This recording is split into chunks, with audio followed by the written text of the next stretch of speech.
Army chief نے x army chief نے باتیں کی. سب سے پہلے تو مجھے حیرت ہوئی کہ اس نے کہا جی عمران خان ملک کو تباہی کی طرف لے کے جا رہا تھا. میں نے عمران خان سے ملک کو بچانا تھا تو تسلیم کر لیا کہ اس نے فیصلہ کیا تھا گورنمنٹ گرانے کا. ہمارے پرانے آرمی چیف انہوں نے ایک صحافی کو ایک انٹرویو دیا اور اس نے پھر کالم بھی لکھی. اس میں اس نے 2-3 چیزیں ایسے کہیں تو میں صرف ان کے اوپر بات کرنا چاہتا ہوں. میں پھر سے کہہ رہا ہوں، ایک ہے نعمتوں کا راستہ، وہ بالکل مختلف ہے. ایک ہے تباہی کا راستہ، اس طرف ہم نکلے ہوئے ہیں. اگر ہمارے ملک نے اب اس دلدل سے نکلنا ہے تو پاکستان کو ایسے ہمیں چلانا پڑے گا اب تک ہم نہیں چلا پا رہے. اور اس کے لیے سب سے پہلی چیز ہوگی رول آف لا. ڈوبتے جا رہے ہیں. میرے پاس اعداد و شمار ہیں. میں یہ پھر سے اپنی قوم کو بتانا چاہتا ہوں کہ یہ جو حالات آج ہیں، کیسے اس ملک کا تنخواہ دار طبقہ اب گزارا کرے گا. اور ابھی شروعات ہیں. ابھی جو آئی ایم ایف کے ساتھ انہوں نے طے کیے کنڈیشنز، اس کے بعد جو اب لہر آنے لگی ہے مہنگائی کی، کیسے میں تو ابھی بتاؤں گا جو آج حالات ہیں. ابھی مزید جو آگے ہوں گے وہ کیسے وہ برداشت کریں گے وہ لوگ.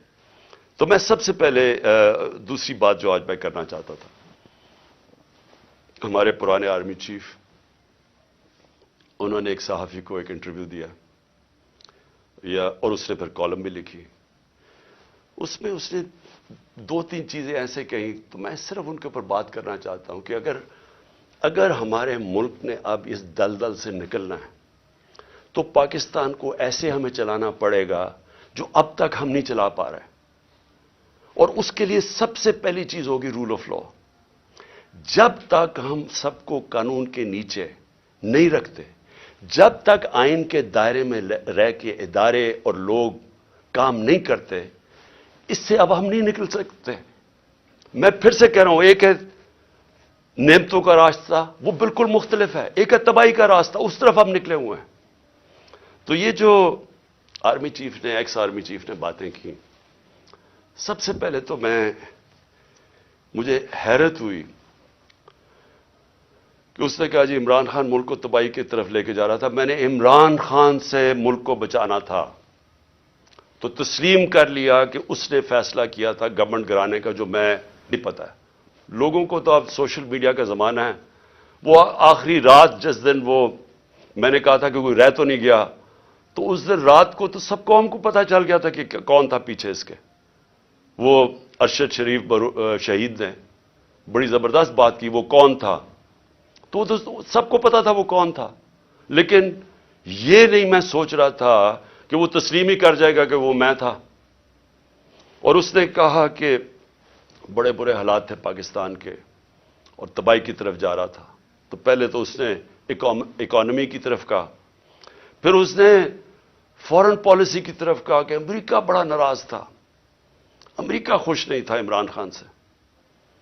اور فورن پالیسی کا بھی وہ ایکسپرٹ تھا. پھر اس نے سیاست کی بھی کوئی باتیں کی، بڑا لمبی بات چیت کی. پھر وہ شوکت ترین کے اوپر کہہ دیا کہ اس نے اکانومی تباہ کر دی.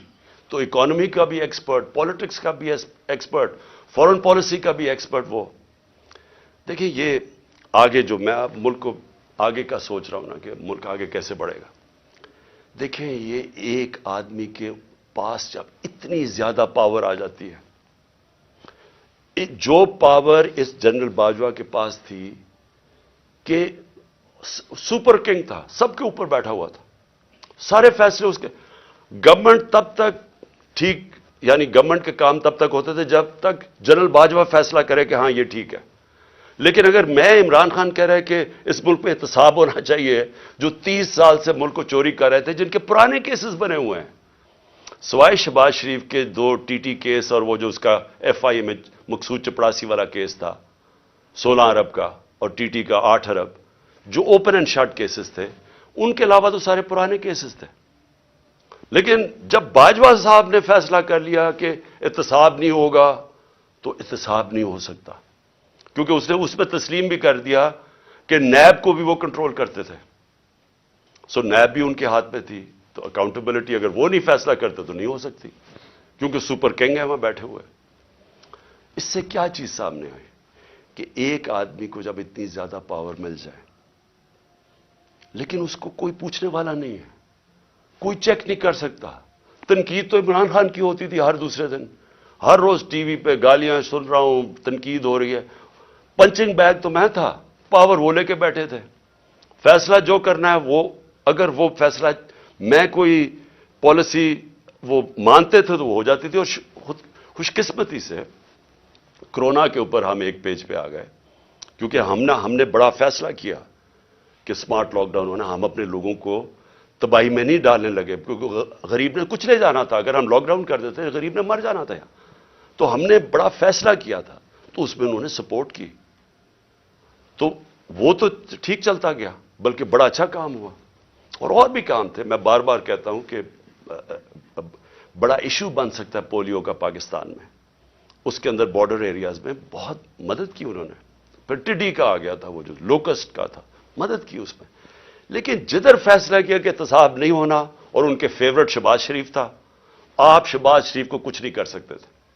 اس کا جج کبھی آ جاتا تھا, ہم بھی حیران کہ کبھی آج جج بینچ ٹوٹ گیا تو پتہ ہی کچھ ہو گیا ہے, پھر شہباز کی کمر ٹھیک نہیں ہے.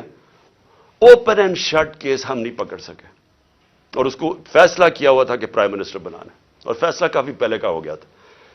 کہنے کا میرا مقصد یہ ہے کہ آج جدھر پاکستان کھڑا ہے, ذمہ دار تو وہ آدمی ہے جس نے یہ فیصلہ کیا کہ اب گورنمنٹ گرانی ہے, کہ عمران بڑا خطرناک ہے.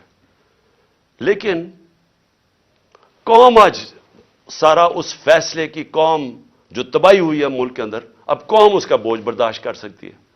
تو کوئی پوچھنے والا نہیں ہے, کوئی انکوائری نہیں ہوگی کہ اس نے کس طرح فیصلہ کیا. ہر دنیا کے اندر جب بھی کوئی ذمہ داری لیتا ہے, اسی کے پاس اتھارٹی ہوتی ہے, اور اسی سے پوچھا جاتا ہے, وہ آنسربل ہوتا ہے. لیکن یہ آدمی آنسربل ہی نہیں کسی کا, جو مرضی. فیصلہ ٹھیک ہو گیا تو کریڈٹ لے لیا, میں نے یہ کر دیا. جب غلط ہوا تو ذمہ دار عمران خان تھا. اور آج کون ذمہ دار ہے؟ میرا سوال یہ ہے کہ چلتی ہوئی اکانومی کو جو آج اس نے یہاں پہنچایا ہے, اس کا کون ذمہ دار ہے؟ یہ کہتے ہیں نا جی کہ بڑے برے حالات تھے. میں آپ کو آئی ایم ایف فروری 2022 میں, آج سے 1 سال پہلے, پاکستان کی اکانومی کے اوپر وہ کامنٹ کرتے ہیں, سمری بناتے ہیں, ایگزیکٹو سمری. وہ کیا کہتا ہے؟ 4 چیزیں کہتا ہے پاکستان کی. 1 سال پہلے, ہماری حکومت گرانے سے 1.5 مہینہ پہلے, وہ کہتا ہے کہ پاکستان کی اکانومی واز گروئنگ فاسٹ, تیزی سے ہماری دولت میں اضافہ ہو رہا تھا. سسٹینیبل, کہ یہ سسٹین کر سکتی تھی, یعنی یہ ایک ون آف نہیں ہے, یہ کوئی تکا نہیں لگا, یہ سسٹین کرنی تھی, یعنی اسی طرح چلتے رہنا تھا. اور اس میں وہ کیا کہتا ہے یہ بھی ذرا سنیں.